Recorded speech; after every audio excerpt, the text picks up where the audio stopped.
This quick circuit of exercises is designed as a starting point for anybody who's wanting to move better in the mountains and therefore reduce their chances of getting injured.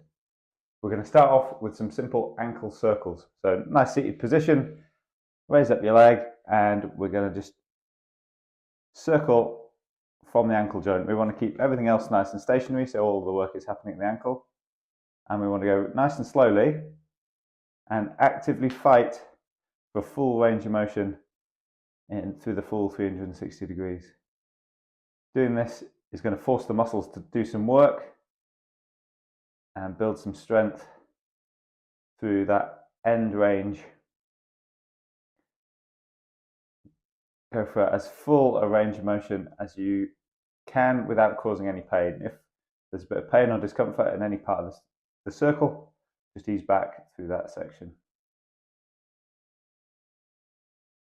3 to 5 nice slow circles in each direction, and then the same for the other foot.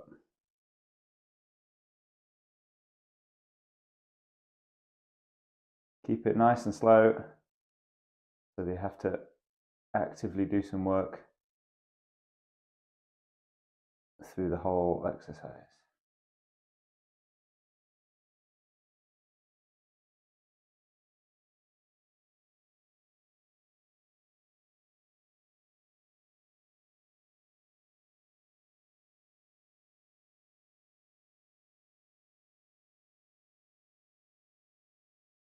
Next up is the walking drill.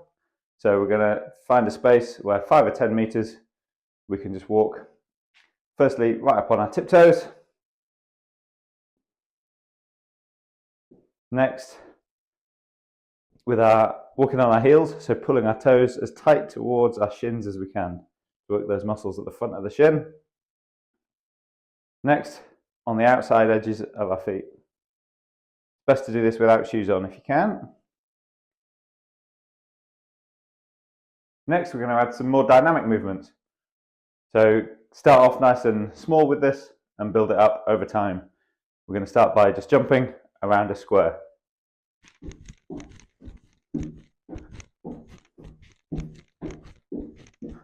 And then go around the other way.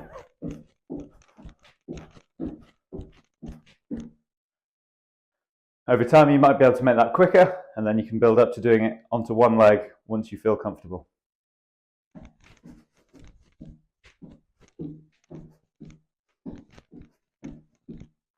Round the other way.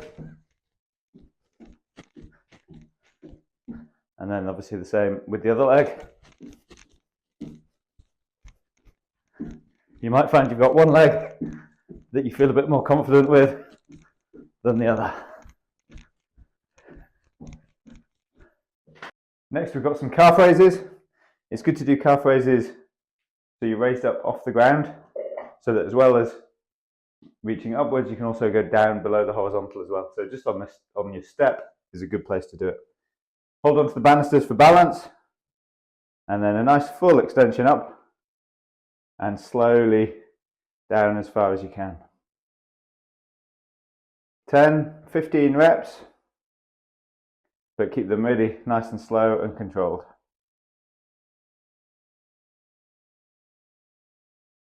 Obviously the same on the other leg.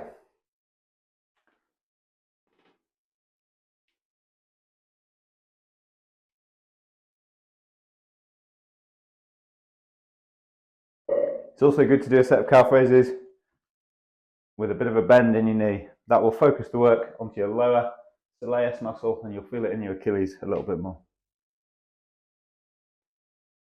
Again, nice and slow and under control. Moving well throughout your whole body will help you to move more dynamically and more freely when you're out and about in the mountains. So we're going to do some spinal rotations. So if you come down onto all fours, place one hand on your temple, and then just raise that elbow towards the sky.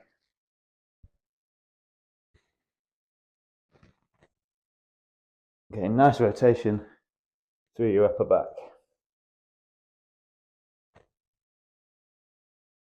6 reps on one side, and then the same on the other. Try and keep your hips nice and stable so they're not moving, so that all the rotation is coming from your upper back.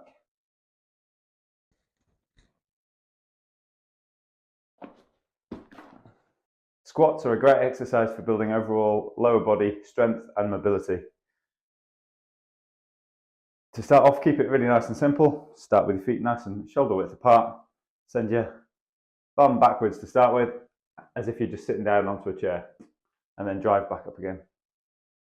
Having the chair there as a target helps build the movement pattern and gives you a little bit of stability in the hardest bit of the movement, which is obviously the lower part. Once you've got the hang of that, you can either aim for a slightly lower target, or move the target out of the way and go down a little bit lower. Keep your back nice and straight and your upper body upright.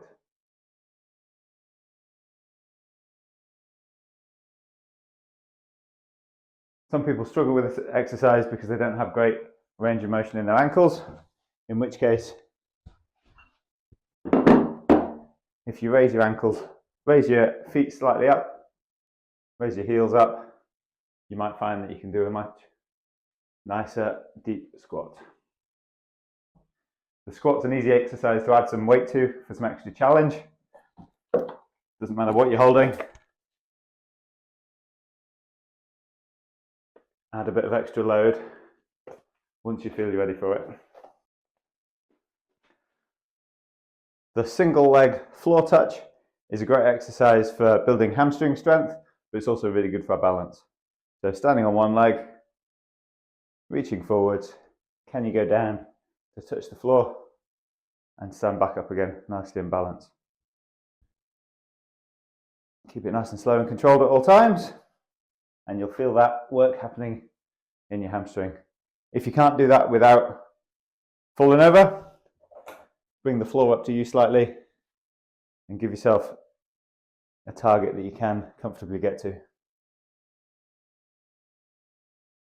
Likewise, if this feels too easy, get hold of a bit of weight and add a little bit more load to the system. But only do that when you can do it nice and controlled without wobbling and falling over. Obviously, once you've done one side, same again on the other leg. You might find that one leg is more wobbly than the other, in which case, put a bit more work into that side, do a few extra reps, take your time to get it right. And the last exercise to build some good strength and balance is just our single leg hold. So just come down with a gentle bend in your knee, and how long can you hold this one position? If it feels really easy, build up over time to maybe holding for a minute and feel the work building up in your leg. If that's still too easy, try closing your eyes and see how that affects your balance. Or add something else that will challenge your balance as you go along. Maybe it's a bit of juggling. Maybe you're doing this while you're cleaning your teeth in the evening, whatever it might be. Build up a bit of time to get some strength into those legs. I hope you've enjoyed the circuit, and I hope it helps you enjoy your time in the mountains. It's obviously only a basic starting point, so if you want more advice in the future, please get in touch.